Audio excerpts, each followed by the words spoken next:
আসসালামু আলাইকুম। কি অবস্থা সবার? আজকে তোমাদের সাথে শেয়ার করব গরম ভাত কিংবা খিচুড়ির সাথে যে ডিম ভাজিটা খাওয়া সেই ডিম ভাজি রেসিপি, যেটা খেতে দুর্দান্ত মজার। তো প্রথমে একটা তাওয়া নিয়ে নিলাম, দিয়ে দিলাম অল্প একটু তেল।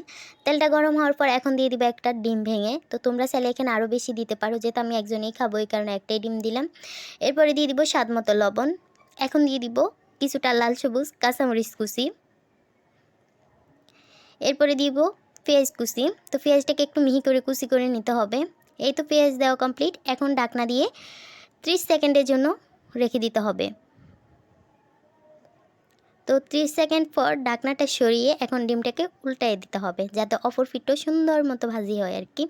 তো উল্টানোর সময় ডিমটা এবড়ো থেবড়ো টাইপের হয়ে গেছে। যাই হোক, ডিম ভাজি হলেই হলো, এবড়ো থেবড়ো হোক কোনো ব্যাপার না।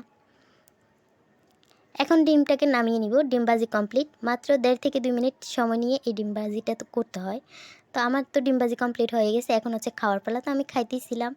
তো আজকে পর্যন্ত রইলো। সবাই ভালো থাকবা, সুস্থ থাকবা। মন চাইলে বাসায় একবার এভাবে ডিম ভাজি করে খেয়ে দেখো। আশা করি তোমাদের সকলের কাছেই ভালো লাগবে। Thanks for watching my video. আল্লাহ হাফেজ।